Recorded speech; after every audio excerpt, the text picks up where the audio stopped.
কেন জীবনে এমন কিছু ঘটনা ঘটে যার অর্থ তখন বোঝা যায় না, কিন্তু কয়েক বছর পরে ফিরে তাকালে মনে হয় এটাই তো আমার জীবনের সবচেয়ে বড় আশীর্বাদ ছিল।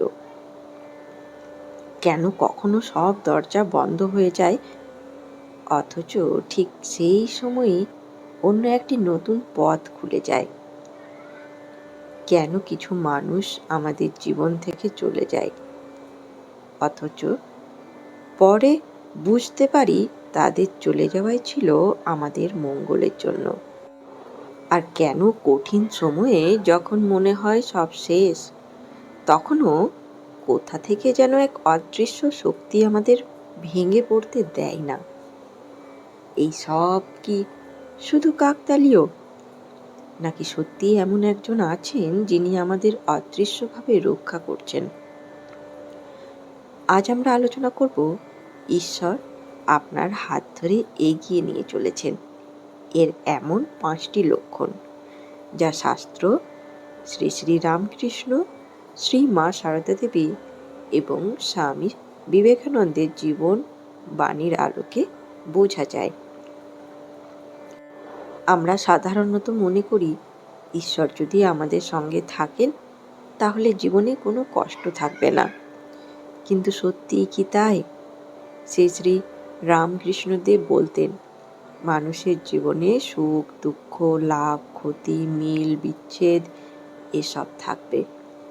সংসারে জন্ম নিয়েছি তাই এড়ানো যাবে না, কিন্তু একটি বড় পার্থক্য আছে। যিনি ঈশ্বরকে আঁকড়ে ধরেন তার কষ্ট অর্থহীন হয় না, সেই কষ্টই তাকে ঈশ্বরের আরো কাছে নিয়ে যায়। যেমন নদীর স্রোত কখনো শান্ত কখনো উত্তাল, তেমনি মাঝির হাতে যদি শক্ত করে দাঁড় থাকে তবে নৌকা ডুবে যায় না। তেমনি ঈশ্বরের করুণার হাত যখন জীবনে থাকে তখন ঝড় আসে, কিন্তু মানুষ হারিয়ে যায় না। আজ আমরা সেই করুণার কিছু চিহ্ন চিনে নেওয়ার চেষ্টা করব। চলুন জানি প্রথম লক্ষণ। এই লক্ষণটি শুনে অনেকেই অবাক হবেন, কারণ আমরা ভাবি ঈশ্বরের কৃপা মানে সবকিছু সহজ হয়ে যাওয়া। কিন্তু বহু সময় ঈশ্বরের প্রথম কাজই হয় আমাদের অহংকার ভেঙে দেওয়া। অহংকার ভাঙা মানেই অপমান নয়, অহংকার ভাঙা মানে মানুষ বুঝতে শেখে আমি একা নই, আমার শক্তিরও সীমা আছে, সব কিছু আমার নিয়ন্ত্রণে নয়। এই উপলব্ধি মানুষকে ঈশ্বরের দিকে ফিরিয়ে দেয়। শ্রী শ্রী রামকৃষ্ণ কথামৃততে আমরা দেখি তিনি বারবার বলেছেন, আমি আমি, এই আমি সব দুঃখের মূল। তিনি একটি সুন্দর উপমা দিয়েছিলেন, গরু সারাদিন হাম্বা হাম্বা করে, অর্থাৎ আমি আমি বলে, তারপর কত কষ্ট, লাঙল টানে, রোদ বৃষ্টি সহ্য করে, শেষে মৃত্যুর পর তার চামড়া দিয়ে ঢোল তৈরি হয়। সেই ঢোল তখন আর আমি বলে না, তখন শব্দ যেন হয় তুমি তুমি। এই উপমার মধ্যে শ্রী রামকৃষ্ণ গভীর সত্য প্রকাশ করেছেন।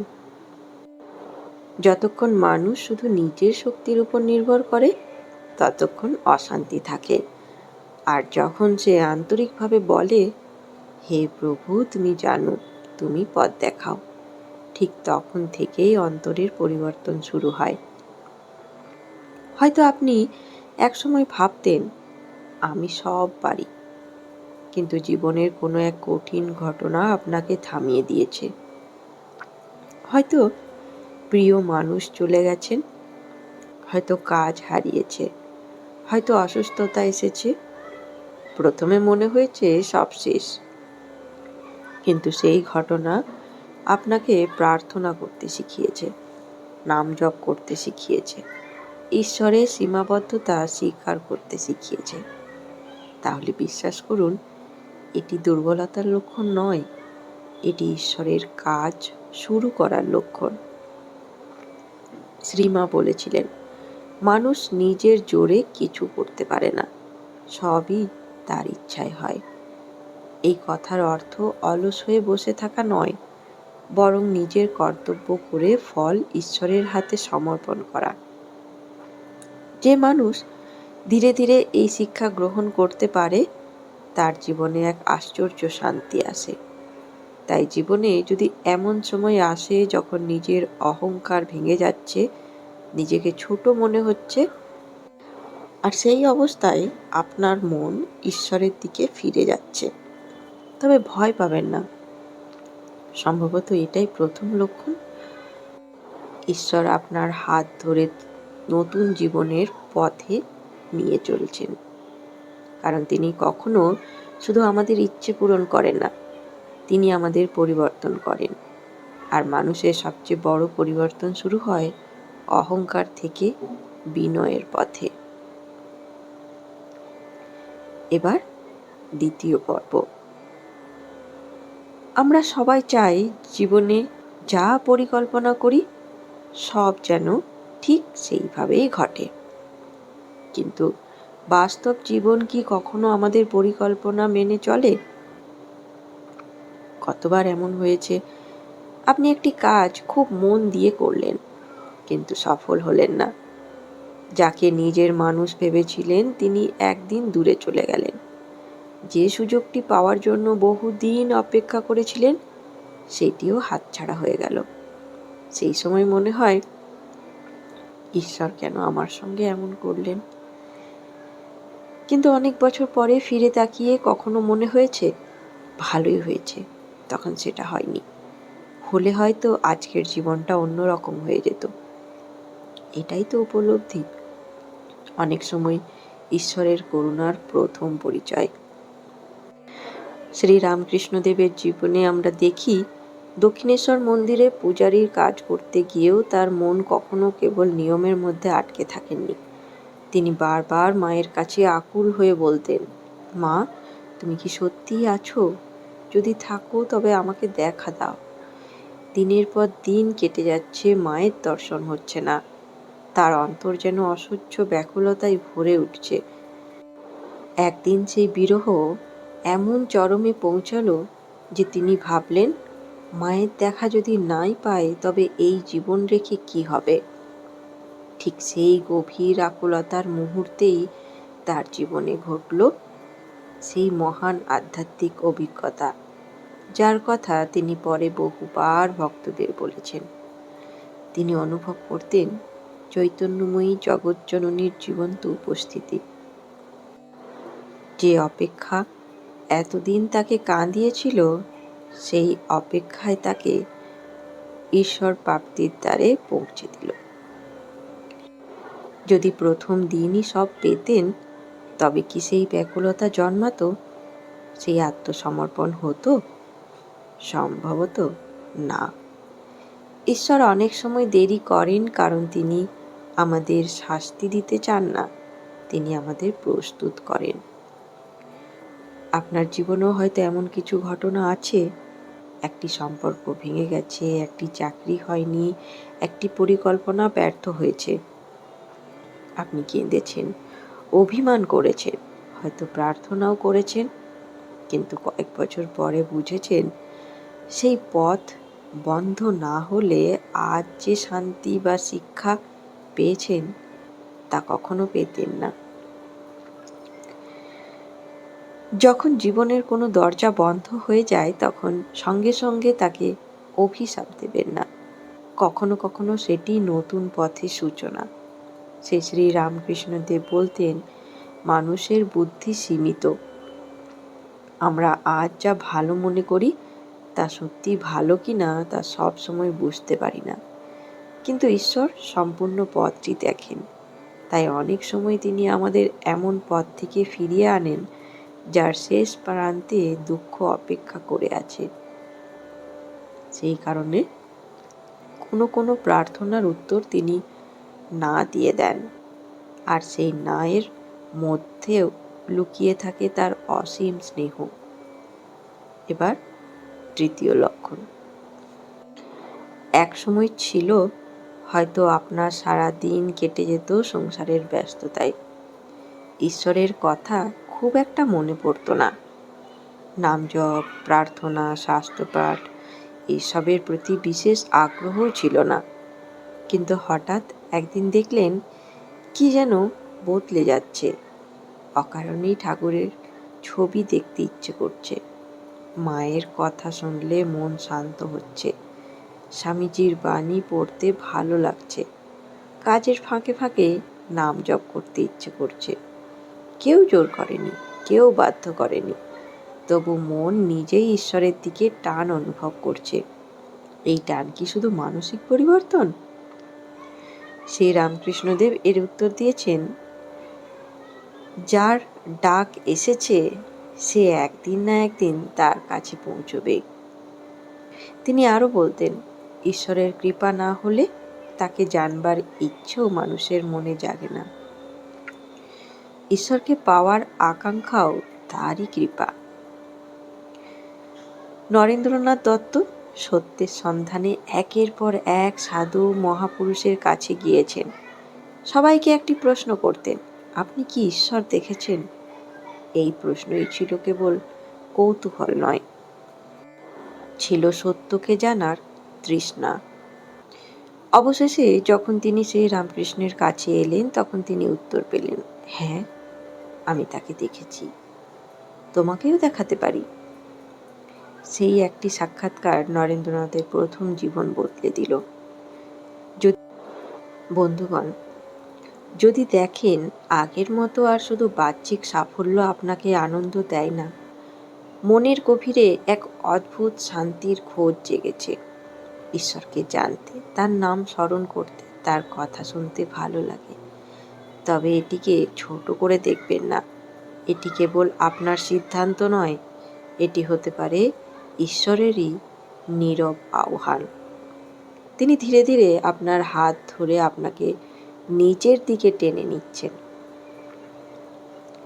এবার চতুর্থ লক্ষণ, জীবনে বিপদ আসবেই।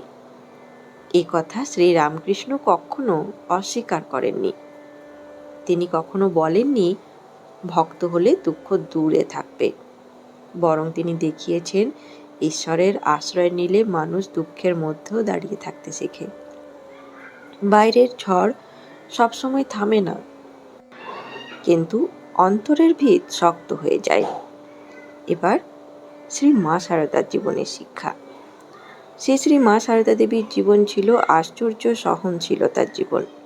জয়রামবাটির সাধারণ গ্রাম্য জীবন, সংসারের নানান দায়িত্ব, অভাব, মানুষের নানা রকম ব্যবহার, সব কিছুর মধ্যেও তিনি কখনো ঈশ্বরের প্রতি আস্থা হারাননি। একদিন একজন ভক্ত মাকে জিজ্ঞাসা করেছিলেন, মা, আমাদের কি হবে?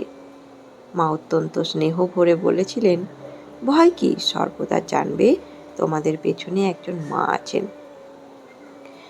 কত ছোট্ট একটি বাক্য, কিন্তু এই একটি বাক্যের মধ্যেই যেন সমগ্র আধ্যাত্মিক জীবনের ভরসা লুকিয়ে আছে। তোমাদের পেছনে একজন আছেন। তিনি কে? তিনি সেই করুণাময় যার ওপর ভরসা রেখে মানুষ অন্ধকারের পথও পার হয়ে যায়। আপনি হয়তো এমন একটি সময়ের কথা মনে করতে পারবেন যখন মনে হয়েছিল এবার আর পারবো না। হয়তো প্রিয় মানুষের অসুস্থতা, হয়তো অর্থকষ্ট, হয়তো গভীর মানসিক যন্ত্রণা, হয়তো এমন কোনো ঘটনা যা কাউকে বলতেও পারেননি। কিন্তু আজ আপনি সেই সময়ের দিকে ফিরিয়ে তাকিয়ে দেখুন, আপনি কি সত্যি একা সেই সময় পার করেছিলেন, নাকি কোথা থেকে যেন অদ্ভুত এক ধৈর্য এসেছিল? কোথা থেকে যেন সঠিক মানুষ, সঠিক পরামর্শ, সঠিক সময়ে সাহায্য এসে গিয়েছিল? হয়তো সেই সময় আপনি বুঝতে পারেননি, কিন্তু আজ মনে হয় আমি নিজের শক্তিতে বাঁচিনি, কেউ আমাকে ধরে রেখেছিল। যদি এমন অনুভূতি কখনো আপনার জীবনে এসে থাকে, তবে সেটিকে হালকাভাবে নেবেন না। অনেক সময় সেটি ঈশ্বরের নীরব স্পর্শ। ঈশ্বর সবসময় অলৌকিকভাবে বিপদ সরিয়ে দেন না। তিনি মানুষকে এমন শক্তি দেন যাতে মানুষ সেই বিপদ অতিক্রম করতে পারে। শ্রী শ্রী রামকৃষ্ণদেব বলতেন, ঝড়ে ছোট গাছ দুললেও বেঁচে থাকে, কারণ সে নম্র। অহংকারে শক্ত হয়ে থাকা গাছই অনেক সময় ভেঙে যায়। তাই জীবনের ঝড় যদি আপনাকে আরো বিনয়ী, আরো সহনশীল, আরো ঈশ্বর নির্ভর করে তোলে, তবে বুঝবেন আপনি একা নয়। এবার পঞ্চম লক্ষণ। ঈশ্বরের কৃপার সবচেয়ে গভীর লক্ষণ বাইরে নয়, ভেতরে প্রকাশ পায়। অনেকেই মনে করেন ঈশ্বরের কৃপা মানেই অলৌকিক ঘটনা, কিন্তু শ্রী রামকৃষ্ণ, শ্রী মা এবং স্বামী বিবেকানন্দের জীবন আমাদের অন্য শিক্ষা দেয়। তারা দেখিয়েছেন, ঈশ্বর মানুষের পরিস্থিতি বদলানোর আগে মানুষের হৃদয়কে বদলে দেন। যখন হৃদয় বদলে যায়, তখন একই পৃথিবীকে মানুষ নতুন চোখে দেখতে শেখে। একদিন একজন ভক্ত মায়ের কাছে জানতে চাইলেন, মা, আমরা কিভাবে শান্তি পাব?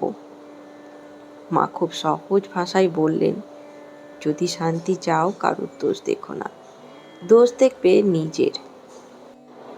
জগৎকে আপনার করে নিতে শেখো, কেউ পর নয়, মা, জগৎ তোমার।